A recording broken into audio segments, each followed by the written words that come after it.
తిరుమల లడ్డూ వివాదంపై ఏర్పాటైన సిట్ రంగంలోకి దిగేసింది. ఇవాళ తిరుపతిలో విచారణ జరపనుంది. దీంతో ఎవరిని ప్రశ్నిస్తారు, ఎవరెవరిపై కేసులు నమోదు చేస్తారనే అంశాలు ఆసక్తిని పెంచుతున్నాయి. తిరుమల శ్రీవారి ప్రసాదం లడ్డూలో జంతువుల కొవ్వు కలిసిందన్న రిపోర్ట్ దేశవ్యాప్తంగా సంచలనం సృష్టించింది. రోజు రోజుకు ఈ వివాదం ముదురుతూనే ఉంది. ఈ పాపానికి కారణమైన వారికి శిక్ష పడాల్సిందేనంటూ తెలుగు రాష్ట్రాలతో పాటు పక్క రాష్ట్రాల నుంచి కూడా డిమాండ్లు వినిపిస్తున్నాయి. దీంతో చంద్రబాబు ప్రభుత్వం 9 మంది సభ్యులతో కలిసి సిట్ ని ఏర్పాటు చేసింది.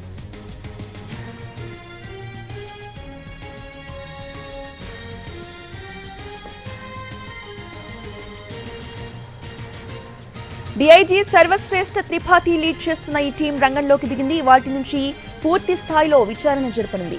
నేడు తిరుపతికి సిట్ వెళ్లనుంది. లడ్డూ ప్రసాదంలో నెయ్యి కల్తీపై విచారణ జరపనున్నారు.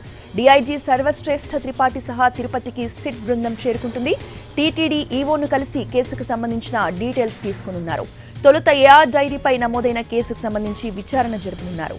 ఇప్పటికే డీజీపీతో సమావేశమైన విచారణ చేయాల్సిన వాటిపై సిట్ చర్చించింది.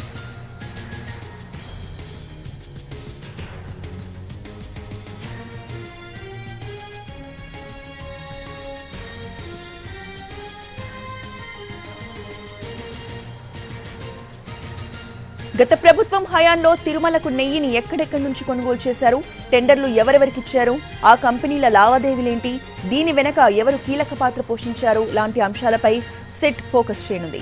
నెయ్యిపై గతంలో రీసెంట్ గా వచ్చిన రిపోర్ట్లని పరిశీలించనుంది. మరోవైపు టెండర్ల వ్యవహారంపై మాజీ ఈవో, మాజీ చైర్మన్లను కూడా విచారించే అవకాశం ఉంది. చివరికి లడ్డూ వ్యవహారంపై ఎక్కడెక్కడ కేసులు నమోదయ్యాయో వాటిని కూడా పరిశీలించనున్నారు.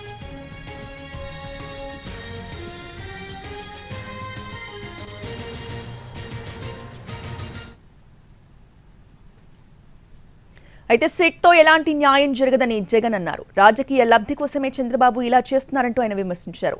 అన్ని విషయాల్ని సిట్టే తెలుస్తుందన్నారు చంద్రబాబు. ఆయనే తప్పు చేస్తాడు, ఆయన చేతుల్లో ఉన్న అధికారులతో సిట్టేస్తాడు. అది ఏ రకంగా ఆ సిట్ వల్ల న్యాయం జరుగుతుంది?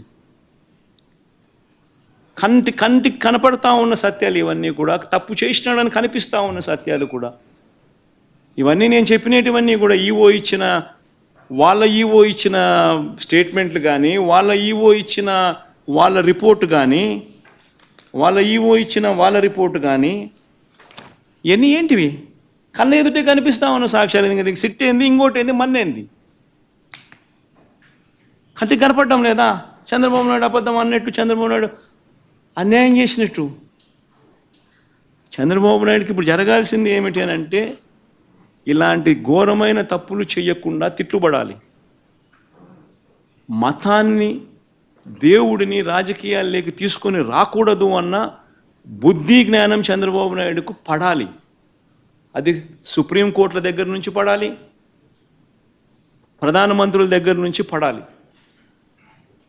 అప్పుడే ఈ మనిషిలో జ్ఞానోదయం చెంది కొద్దో గొప్ప మార్పు వచ్చి ఈ మాదిరిగా మన గుడులను, మన పరువును, మన ప్రతిష్టను, మన ప్రసాదాన్ని మనమంతట మనమే పెంచుకోవాల్సింది పోయి, గొప్పగా చెప్పుకోవాల్సింది పోయి, ప్రసిద్ధి ఇంకా పెంచాల్సింది పోయి, మనమంతట మనమే మన గుడిని, మన ప్రసాదాన్ని, మన ప్రతిష్టను మనమే ప్రపంచానికి పలచన చేసి చూపించుకుంటా ఉన్నాం. ఇదెక్కడ హిందుత్వం అండి? ఇదెక్కడ హిందూయిజం అండి? హిందూయిజం అంటే ఇదే, మన దేవుని మనం తగ్గించుకోవడం, మనమంతకు మనమే మన లడ్డూ గురించి తప్పుడు ప్రచారాలు మనం చేయడం, రాజకీయ లబ్ధి కోసం మనమే అబద్ధాలు ఆడడం. ఇదెక్కడ హిందూయిజం అండి? సిట్ వేసాం, సిట్ విల్ డిసైడ్ ఎవ్రీథింగ్. ఇంకా నేను ఒకటే చెప్తున్నా, వెంకటేశ్వర స్వామి దగ్గర సాంప్రదాయాలు కానీ ఏది కానీ ఏ అపచారం చేయకుండా చేయడం నా బాధ్యత. నేను చాలా స్పష్టంగా తొందరలో ఒక మీటింగ్ కూడా పెడతా ఇంటలెక్చువల్స్ అందరితో. ఈ యొక్క టీటీడీ పవిత్రతను కాపాడడానికి వాళ్ళు ఇంకా ఆలోచనలు ఇస్తే అవి కూడా తీసుకుంటాం. అన్ని విధాల పవిత్రత కాపాడడానికి ప్రయత్నం చేస్తాం.